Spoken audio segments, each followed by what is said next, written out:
Video थोड़ा सा लंबा होने वाला है। तुम जिस मेंटल स्ट्रेस को लेके इस वीडियो के पास आए हो ना, एंड तक ये पूरा स्ट्रेस मैं दूर कर दूंगी। जाते जाते तुम्हारे फेस पे सिर्फ एक स्माइल होगी और सिर्फ वो हिम्मत होगा जिसके साथ तुम पूरे दुनिया को जवाब देने वाले हो। और तुम लोग 2x पे कर दो, क्योंकि हो सकता है कि तुम लोग का टाइम थोड़ा सा ज़्यादा जा रहा हो।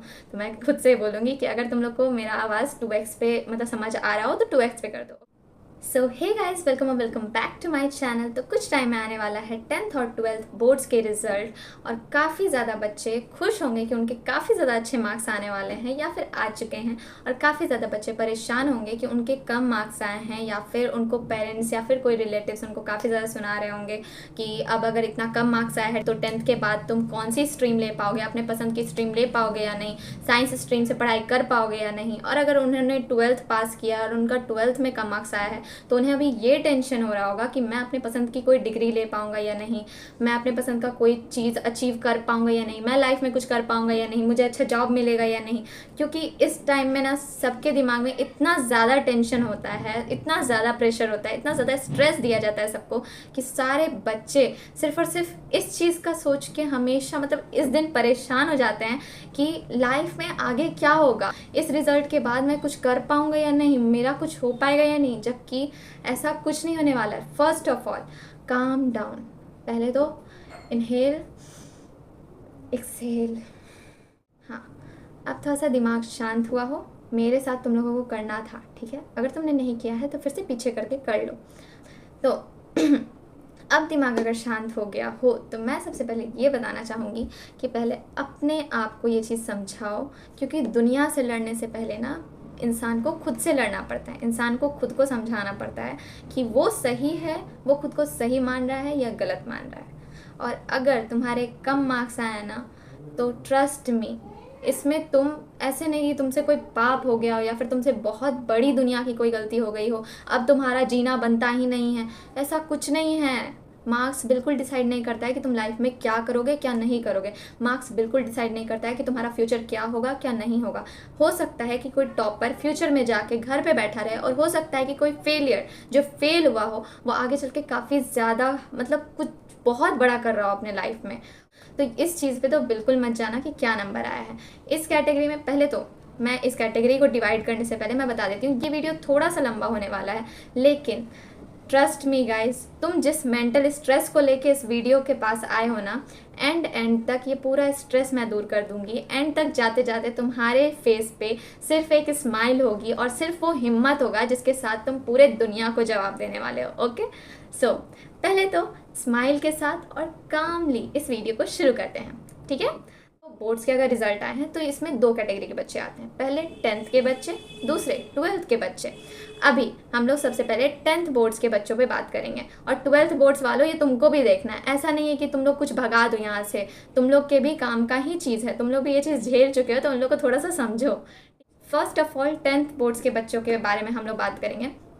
सो 10th वाले बच्चों, तुम लोग का अगर मार्क्स कम आया है ना तो बिल्कुल चिंता मत करो, क्योंकि 10th के मार्क्स फॉर रियल, ऐसा मत सोचना कि मैं तुम्हें मतलब उतना इंपॉर्टेंस नहीं दे रही हूँ या कुछ, बिल्कुल ऐसा नहीं है। मेरे लिए तुम लोग भी इंपॉर्टेंट हो, 12th वाले बच्चे भी इंपॉर्टेंट हैं।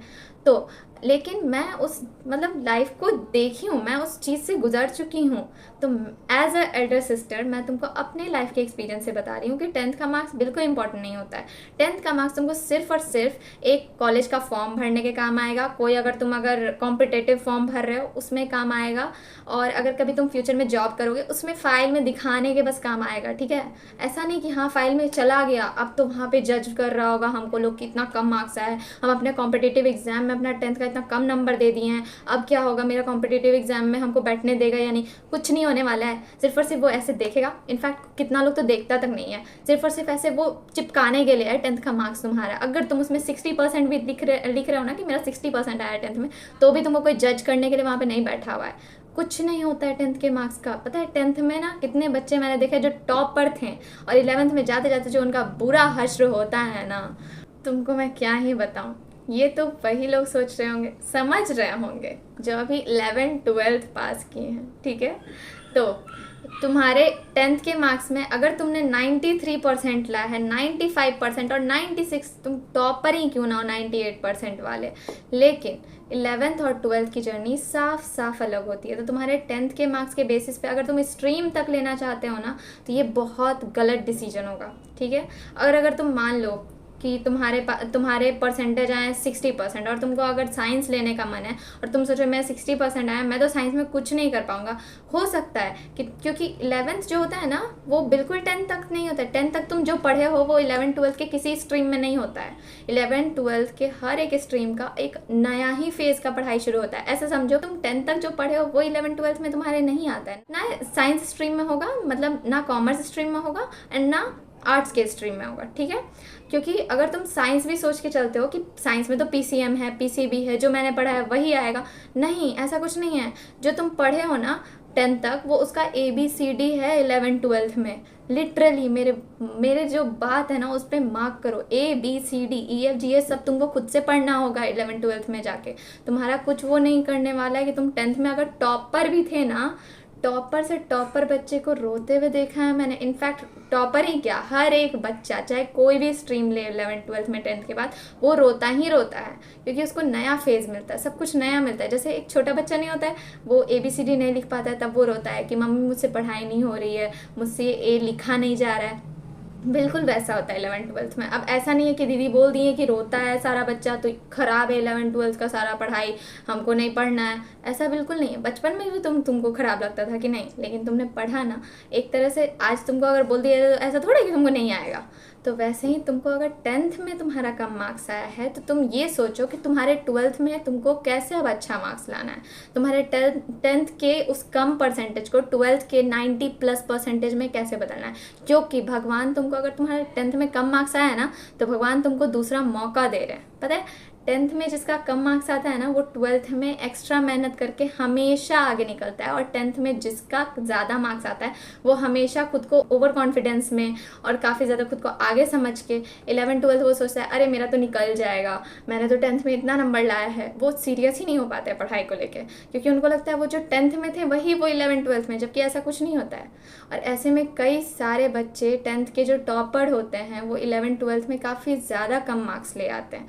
तो ये चीज़ पता है अभी इंडिया के 80-90% बच्चों का हाल है ये, ठीक है। तो तुम्हारा अगर 10th का कम मार्क्स आया है तो तुम उसको अपना सेकंड चांस समझो कि तुम्हारे 11th-12th में अभी तुम ज़्यादा कर सकते हो। तुम कोई भी स्ट्रीम लो, और अगर तुमको स्ट्रीम डिसीजन में प्रॉब्लम हो रहा है तो तुम प्रशांत भैया का वीडियो देख सकते हो, वो बहुत अच्छे से बताए हैं कि कैसे स्ट्रीम लिया जाता है 10th के बाद, ठीक है, क्या क्या सोच के लिया जाता है। तो अगर तुम्हारा 95% भी आया ना 10th में, तो तुमको अगर क्लैट करना है या UPSC सिविल सर्विसेज में जाना है तो तुम हमेशा मतलब आर्ट्स को ही प्रेफर करो। और अगर तुम्हारे कम परसेंटेज भी आए हैं और अगर तुमको मतलब साइंस में इंटरेस्ट है या फिर तुमको कोडिंग में इंटरेस्ट है तो तुम PCM को ही प्रेफर करो, ठीक है। और अगर होता है काफ़ी ज़्यादा स्कूल्स होते हैं जो कम परसेंटेज पे एडमिशन नहीं कराते हैं, तो तुम नॉन अटेंडिंग कर लो, कोई छोटे मोटे स्कूल से कर लो, लेकिन तुम अपना जो इंस्टीट्यूट है वो सबसे अच्छा रखो जिसमें तुम्हारा शुरुआत से तुम्हारा बेसिक से सब कुछ क्लियर हो पाए, ताकि तुम एट द एंड जाके तुम उस लेवल तक पहुँच पाओ कि तुम वो एग्ज़ाम्स क्लियर कर पाओ। 11th-12th में ना स्कूल उतना मैटर नहीं करता है जितना कोई अच्छा इंस्टीट्यूट मैटर करता है, और अच्छा इंस्टीट्यूट खोजना ही आजकल के बच्चों के लिए सबसे ज़्यादा हार्ड चीज़ हो रहा है। तो 10th वाले बच्चों इंस्टीट्यूट अच्छा खोजो। और तुम लोग को अटेंडिंग करना चाहिए या नॉन अटेंडिंग करना चाहिए, इस पर भी मैं वीडियो लाने वाली हूँ, इसके बाद का वीडियो वही आने वाला है। लेकिन तुम लोग को अब ये सोचना चाहिए कि 10th का मार्क्स तुम्हारा जो था ना उससे अब कुछ नहीं होने वाला है। तुम 11th-12th करो या फिर किसी भी स्ट्रीम से करो, और अगर स्ट्रीम्स के बाद तुम कहीं भी जॉब करो, तुम्हारे वो 10th और 12th के मार्कशीट के बेसिस पे तुमको कोई नहीं पूछेगा आगे चल के। इनफैक्ट कितने लोग तो कभी 10th का मार्क्स नहीं पूछेंगे। तुमको पता है आज तुम्हारा रिजल्ट आया है ना, तुमसे आज पूछा जाएगा कितना आया 10th बोर्ड्स में, कितना आया 10th बोर्ड्स में। उसके शाम होने तक, मतलब शाम होने के बाद अगर मान लो कुछ रिलेटिव्स बच जाएं शाम तक पूछने के लिए, तो कल तक तो कल के बाद तुमसे ज़िंदगी में कोई नहीं पूछेगा कि तुम 10th में कितना लाई थी। तुम देखोगे खुद से कि तुमसे कोई नहीं पूछने आएगा, कभी नहीं पूछने आएगा। और अगर कोई पूछने आए भी ना तो सिंपली बोलना है कि आप हमको बताइए 10th का मार्क्स कहाँ काम आता है। आप हमको एक जगह बताइए जहाँ पे 10th के मार्क्स के बेसिस पे एडमिशन्स हो रहे हैं कॉलेजेस में, कॉलेजेस, ठीक है, कॉलेजेस में, क्योंकि स्कूल में तुम क्या पढ़ रहे हो ना, कि 11th-12th में जाके तुम स्कूल में क्या पढ़ रहे हो उससे कोई फ़र्क नहीं पड़ता है। तुम जो कोचिंग में पढ़ रहे हो अपने, क्योंकि तुम्हारा कोचिंग जो होता है ना वो तुम्हारा डिसाइड करता है। आज भी कोई ऐसा नहीं बोलता है कि स्कूल से पढ़ के IIT JEE निकाल लिया बच्चे ने, स्कूल से पढ़ के CA का एग्जामिनेशन निकाल लिया, स्कूल से पढ़ के UPSC निकल गया किसी बच्चे का, कोई नहीं बोलता है। सब लोग यही बोलता है कि इस इंस्टीट्यूट से पढ़ के IIT JEE निकला है, इस इंस्टीट्यूट से पढ़ के UPSC निकला है, इस इंस्टीट्यूट से पढ़ के इनका गेट निकला है, क्लैट निकला है, जो भी निकला है। लेकिन इसलिए मैं बोल रही हूँ 11th-12th में तुम्हारा कोचिंग मैटर करता है, और कोचिंग वाला कभी ये नहीं पूछता है तुम्हारा कितना 10th का मार्क्स आया है, ठीक है। तुमको बस इसलिए पूछेगा कि वो तुमको मतलब एक होता है फॉर्म भरने के लिए कि 10th पास तो किया है बच्चा, बस पास कर गया ना काफ़ी है, हम लोग आगे उसको निकाल देंगे। और अगर बच्चा मेहनत करने वाला है ना तो वो 11th-12th में भी इतना मेहनत करके बहुत आगे बढ़ सकता है। तो ये चीज़ है कि तुम लोग को अब सिर्फ और सिर्फ अपना दिमाग रखना है 11th-12th पे। पहले गोल क्लियर होना चाहिए, ठीक है। तुमको BTech करना है, कोडिंग करना है, या फिर तुमको अपना क्लैट निकालना है, UPSC करना है, या फिर कोई सिविल सर्विसेज में जाना है, या फिर NDA करना है, या फिर तुमको CA करना है, या फिर तुमको बिजनेस करना है। अगर तुम्हारा गोल क्लियर है ना, तुम उसके अकॉर्डिंग अपना स्ट्रीम आराम से लो और 11th-12th में मेहनत करो, अपना पूरा दिन रात एक कर दो, और इतना मेहनत करो ना कि ये 10th का मार्क्स ना कोई पूछे तो तुमसे ये बोले कि 10th में तो तुम इतना कम लाए थे, 12th में कैसे ले आए, और वो कैसे सिर्फ और सिर्फ तुमको बताओ, वो कैसे तुम दुनिया को ना बताओ, ठीक है। तो 10th के बच्चों सिर्फ और सिर्फ इतना चीज़ याद रखना। अब बात करते हैं 12th के बच्चों के लिए, और 10th वालों तुम लोग को भी ये सुनना चाहिए, क्योंकि आगे चल के तुम्हारे भी काम आने वाला है ये चीज़। तो अब 12th का स्टार्ट करते हैं। तो अब 12th में कम मार्क्स आ गए हैं, अब आगे क्या करें। और अगर इस चीज़ का इतना कम मार्क्स आया है मेरा, तो मैं कोई अपने कॉलेज में एडमिशन ले पाऊँगा या नहीं, मैं कोई एग्ज़ाम दे पाऊँगा या नहीं, मैं कोई कंपटीशन फेस कर पाऊँगा या नहीं, मैं लाइफ में आगे कुछ कर पाऊँगा या नहीं, मैं ये कर पाऊँगा या नहीं, मैं वो कर पाऊँगा या नहीं। काफ़ी ज़्यादा सवाल होंगे आपके मन में, क्योंकि मैं समझ सकती हूँ जब 12th के कम मार्क्स आते हैं ना तो कितने सवाल होते हैं। मैं अपना नंबर नहीं बताने वाली हूँ, हाँ लेकिन बहुत सवाल होते हैं, क्योंकि ये सारे सवाल मेरे भी दिमाग में आए थे। इनफैक्ट काफ़ी टाइम मेरे दिमाग में चले थे जब मुझे गाइड करने वाला कोई नहीं था। लेकिन मैंने सोचा कि जब मुझे गाइड करने वाला कोई नहीं है तो ऐसे कितने बच्चे होंगे जिनको गाइड करने वाला कोई भी नहीं होगा। तो इसलिए मैंने ये चैनल शुरू किया जिसमें मैं आप लोगों को गाइड कर सकूँ। ओके, तो फर्स्ट ऑफ ऑल अगर 12th में तुम्हारे कम मार्क्स आए हैं तो इसका मतलब ये बिल्कुल भी नहीं है एज लाइक 10th स्टूडेंट कि तुम लाइफ में कुछ नहीं कर पाओगे, ठीक है। तो अगर 10th में 12th में तुम्हारे कम मार्क्स आए हैं तो इस पर मतलब होता है कि तुम्हारे कितने कम मार्क्स आए हैं। अगर तुम CBSE में होके, लोग बोलता है कि तुम्हारा CBSE में होके भी 80 to 90% नहीं आया या फिर 90+ नहीं आया तो तुम बहुत कमज़ोर बच्चे हो, तुम्हारा नहीं कुछ हो सकता, ये नहीं हो सकता, वो नहीं हो सकता। ज़रूरी है क्या? मतलब जो नहीं पढ़ पाता है, जिसका पढ़ाई में नहीं अच्छा होता, वो लाइफ में कुछ किया ही नहीं आज तक, वो कुछ कर ही नहीं सकता है आज तक। कहाँ लिखा है ऐसा? कौन बोलता है ऐसा? एक तो 10th के बाद काफ़ी ज़्यादा बच्चे ऐसे होते हैं ना जो पेरेंट्स के दबाव में आके अपना स्ट्रीम लेते हैं, ठीक है। पेरेंट्स, रिलेटिव्स या फिर फ्रेंड्स के दबाव में आके अपना स्ट्रीम ले लेते हैं, खुद का अपना मतलब सोच ही नहीं पाते कि उनको क्या लेना है क्या नहीं, उनके लिए क्या सही है, उनका पसंद क्या था, वो ये सोचते ही नहीं हैं। काफ़ी ज़्यादा अभी बच्चे इतने मतलब मैं क्या बताऊँ, मैं खुद भी उसी में लाई करती हूँ, ठीक है। तो मतलब काफ़ी सारे बच्चे ऐसे भी हैं, वो भी कहीं ना कहीं हमारे मार्क्स को बहुत ज़्यादा अफेक्ट करता है। लेकिन जो बीत गई सो बात गई, ठीक है। और जो बीत गया है उस पर क्यों उदास होना, क्या मिलेगा उससे उदास होके। अभी हम लोग को आगे का सोचना है ना, तो आगे का सोचते हैं कि अगर तुम्हारे 12th में कम मार्क्स आए हैं तो इसका मतलब ये बिल्कुल भी नहीं है कि तुम नहीं कुछ कर पाओगे, ठीक है। और इसका एग्जाम्पल्स मैं बहुत सारा खोज के लाई हूँ तुम लोगों के लिए। So here is it. ये आप लोगों को नहीं दिख रहा होगा, लेकिन ये देखो ऐसे दिख रहा है।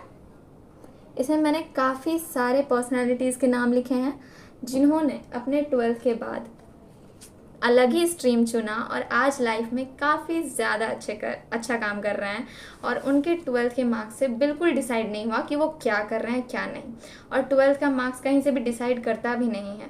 तुम्हारा 12th का मार्क्स माने कि किसी भी इंस्टीट्यूशन के लिए, किसी भी मतलब कंपटीशन के लिए, कहीं भी जाने के लिए बहुत ज़्यादा इंपॉर्टेंट होता है।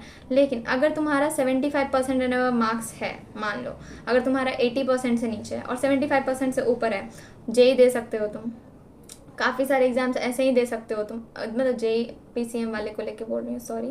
अगर किसी कॉमर्स में है तो मुझे कॉमर्स का उतना आइडिया नहीं है, लेकिन अगर मान लो तुम्हारा 60% एंड अबव भी है, ठीक ठीक है। मैं 50 to 60% एन एबव लेके चल रही हूँ, तो भी तुम काफ़ी ज़्यादा कंपटीशन का एग्ज़ाम दे सकते हो। तुम एनडीए दे सकते हो, तुम ये अगर क्लैट फ्लैट हो पाए सीयूईटी दे सकते हो। अगर तुम साइंस स्ट्रीम वाले हो, जैसे मैं पीसीएम को लेके बताती हूँ, ठीक है।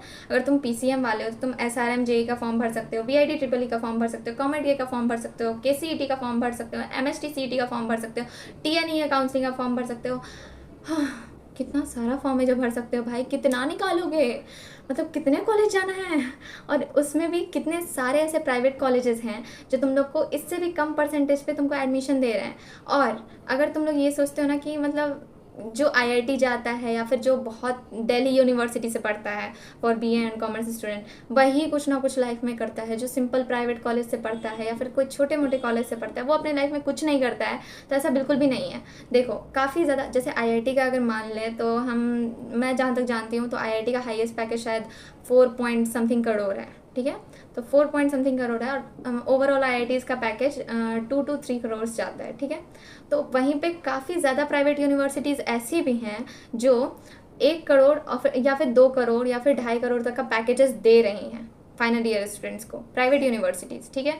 तो वही माइक्रोसॉफ्ट, वही सब कुछ तो उनमें भी जा रहा है ना। तो ऐसा थोड़ी है कि मान लो इसमें से कितना बच्चा ऐसा होगा जो जेई नहीं क्रैक कर पाया होगा, उस लोग को भी कभी ना कभी बुरा लगा होगा, वो लोग भी हार मान रहा होगा, लेकिन फिर उनसे किसी प्राइवेट यूनिवर्सिटी का एग्ज़ाम क्रैक हो गया, वो वहाँ चले गए।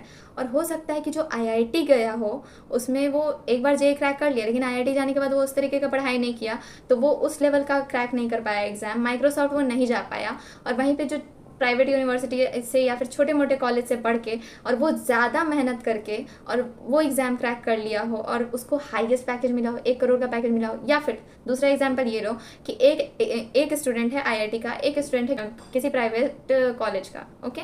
तो एक स्टूडेंट है जो आईआईटी का है, वो माइक्रोसॉफ्ट का अपना पैकेज लिया है, और एक प्राइवेट ये कॉलेज का है स्टूडेंट जो माइक्रोसॉफ्ट का पैकेज लिया है। दोनों एक ही जगह पे जाके काम कर रहे हैं, दोनों का सैलरी पैकेज भी एक ही है। तो मेहनत थोड़ा सा ज़्यादा करना होगा, लेकिन हमेशा बिना मेहनत के तो वो लोग आईआईटी में भी नहीं पहुंचे ना। बस ये चीज़ हो गया कि वो मेहनत पहले कर लिए, वो तुमसे उतना मेहनत हुआ लेकिन उस लेवल तक का नहीं हो पाया, तो तुम थोड़ा सा बाद में कर लो। तो उनको तो मान लो 2 साल मिले होंगे, क्योंकि 11th 12th वो लोग करके फिर आईआईटी में गए होंगे, तो या फिर ड्रॉप लेके मान लो 3 साल। लेकिन तुमको तो अपने कॉलेज ईयर में 4 साल मिल रहे हैं, बीटेक के कॉलेज ईयर में, तो तुम 4 साल उतना मेहनत करके एक अच्छा सा पैकेज नहीं ले सकते हो। तो ये चीज़ तुम पे निर्भर करता है कि तुम किस लेवल का मेहनत कर सकते हो, किस लेवल का अपना एफर्ट्स डाल सकते हो अपने एम के प्रति। ठीक, सॉरी बाहर बारिश होने लगा है, और मैं यहाँ पे रात में अभी अप्रॉक्स 12 बजे ये वीडियो बना रही हूँ। तो बारिश के बूंदों से अगर आप लोगों को डिस्टर्बेंस हो रही हो तो सॉरी, लेकिन मेरे बात पे आप लोग ज़्यादा फोकस करना, ठीक है। तो मैं कहाँ थी, एक बच्चा है जो आईआईटी में जाने से पहले मेहनत कर चुका है, और आप लोगों को मैं बोल रही हूँ कि आप किसी भी प्राइवेट इंस्टीट्यूट में गए हो तो आपके पास 4 साल है। आज मान लो 12th में कोई अगर मान लो 12th में टॉपर बना हुआ है, ठीक है, 12th टॉप कर गया, उसको आगे का फ्यूचर है कि उसका गोल सेट है कि उसको यूपीएससी करना है, तो वो तो अगर पीसीएम से टॉप भी किया होगा 12th में, तो वो आगे चल के आर्ट्स पढ़ रहा है। तो ये आप समझो कि मतलब 12th टॉप करके भी वो आगे चल के आर्ट्स पढ़ रहा है ताकि वो यूपीएससी कर पाए। तो मतलब गोल, पता है, गोल एक सेट होना चाहिए, तुम्हारा मार्क्स कहीं से भी डिसाइड नहीं करता है।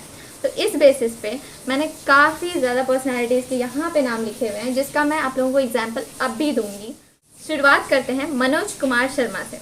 Manoj Kumar Sharma 12th fail, now you will guess it right. हाँ, तो फिर वो 12th फेल किए थे, लेकिन आज वो एक आईपीएस ऑफिसर हैं। वहीं पे सेकंड बात किया जाए तो वो जीतू भैया हमारे कोटा फैक्ट्री के, तो वो आईआईटी खड़गपुर से निकले हैं। सोचो, आईआईटी से निकले हैं और वो आज क्या कर रहे हैं, एक्टिंग कर रहे हैं। मतलब आईआईटी में जाके भी हो सकता है ना कि लोग बोल रहा हो कि वो आईआईटी में चले गए, अब तो वो बहुत कर लिए, बहुत कुछ कर लिए, अब तो उनका मतलब वो एक आईआईटीएन बन गए हैं, वो एक अच्छा जॉब कर रहे होंगे, लेकिन उनको एक्टिंग करना था। वो फिर से अपना एफर्ट्स डाले एक्टिंग में। उनको सोचो कितना दिक्कत झेलना पड़ रहा होगा स्टार्टिंग डेज में एक्टिंग के, लेकिन फिर भी वो मेहनत की अपने गोल के लिए, क्योंकि उनका पसंद ही वहाँ था। तीसरा, सृष्टि जैन देशमुख, जो हम लोग की बीटेक की है भोपाल से केमिकल इंजीनियरिंग में, लेकिन वो क्या है, आज आईएएस ऑफिसर है। गर्ल्स में टॉपर बनी थी वो अपने बैच की। तो सोचो, वो बीटेक करके आज आईएएस ऑफिसर हैं। फिर चौथा नाम लिया जाता है नमिता थापड़ का, जो शार्क टैंक्स में आती हैं। तो वो सीए की हैं, मतलब वो चार्टेड अकाउंटेंट का कोर्स पूरा डिग्री ली हुई हैं अपना, और लेकिन वो आज क्या करेंगे, वो आज एक एंटरप्रेन्योर है, ठीक है। और हमारे अलग पांडे सर 10th हो या 11th हो या 12th हो या फिर उसके आगे के कोई भी बच्चे हैं, वो अलग पांडे सर को ना जाने, ऐसा हो ही नहीं सकता है। उन्होंने तो 4th ईयर में अपने इंजीनियरिंग कॉलेज से ड्रॉप आउट ले लिया था, लेकिन आज सोचो वो पीडब्ल्यू के फाउंडर है, कितना बड़ा वो एक इंस्टीट्यूशन चलाते हैं और कितने गरीब बच्चों को वो इतना आगे बढ़ा दिए हैं। तो एक तरह से उनको भी देखो, वो मतलब 4th ईयर में ड्रॉप आउट ले लिए। लोग सोचेगा कि अब हम ड्रॉप ले लिए हैं अपने कॉलेज से, अब हम ज़िंदगी में कुछ नहीं कर पाएंगे, लेकिन उनकी हिम्मत देखो कि वो ड्रॉप लेके आज कितने बड़े पोजीशन पे हैं। तो ये एक हिम्मत होना चाहिए।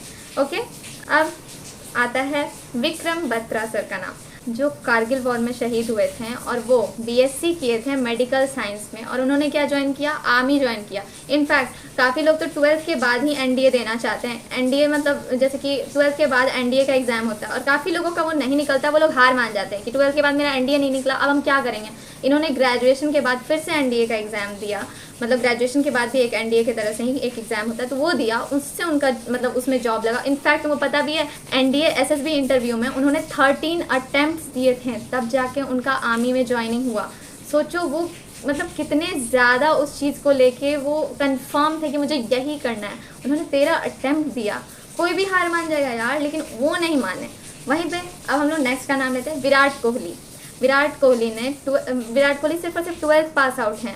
जब वो भी 12th पास करके छोड़ रहे होंगे ना अपना पढ़ाई, तो उनको भी बहुत लोग बोला होगा कि तुम अपना पढ़ाई क्यों छोड़ रहे हो, तुम्हारा आगे क्या होगा, और ग्रेजुएशन नहीं किया तो आगे चल के कोई जॉब मिलेगा या नहीं।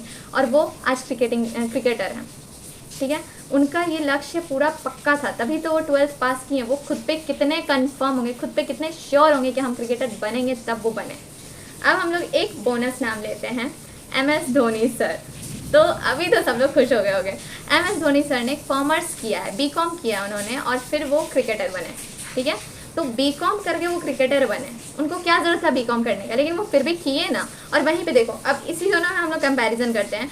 विराट कोहली सर 12th पास करके क्रिकेटर बने, और वहीं पे MS धोनी बीकॉम करके क्रिकेटर बने। दोनों का पता है रास्ता बहुत अलग था, बहुत ज़्यादा अलग था, लेकिन मंजिल एक ही था। पता है ऐसे ही हम लोग का काफ़ी ज़्यादा बार ऐसा होता है कि हम लोग को जहाँ पहुँचना है वहाँ कोई और भी पहुँचना चाहता हो, वो पहले पहुँच गया हो, और हम लोग यहाँ पे सोच रहे हो कि हम कैसे करेंगे, कैसे होगा, ये सब हो पाएगा या नहीं। तो हम लोग का हो सकता है रास्ता अलग हो, क्योंकि भगवान जी ना सबका लाइफ अलग बनाया है। लाइफ का एग्ज़ाम सबका अलग अलग होता है। सब लोग बोलता है ना, तो ये गलत नहीं बोलता है। वही चीज़ जहाँ मतलब जिस जगह पे MS धोनी सर ग्रेजुएशन करके पहुँचे, उसी जगह पे आज विराट कोहली हैं जो 12th पास करके ही पहुँच गए। तो फिर ये चीज़ है कि तुमको अपने गोल्स पे, अपने ऊपर कितना भरोसा है, तभी तुम जा सकते हो उस चीज़ की तरफ, समझे। ये बिल्कुल मैटर नहीं करता कि तुम्हारा 12th में परसेंटेज कितना आया और उसी के बेसिस पे तुम कुछ कर पाओ, ठीक है। बिल्कुल भी नहीं मैटर करता है। अपने दिमाग में ये चीज़ क्लियर कर पाओ। इतना एग्जाम्पल जो अभी मैंने तुम्हें दिया है, ये क्यों दिया है कि ये लोग 12th में कुछ और थे, डिग्री उन्होंने कुछ और चुना, मतलब ग्रेजुएशन के लिए वो कुछ और चुने, और कर कुछ और ही रहे हैं। ये चीज़ है कि मतलब क्योंकि इन लोगों का शायद सपना कुछ और था, शायद उन लोग को जाना ही वहाँ था, तो इसलिए।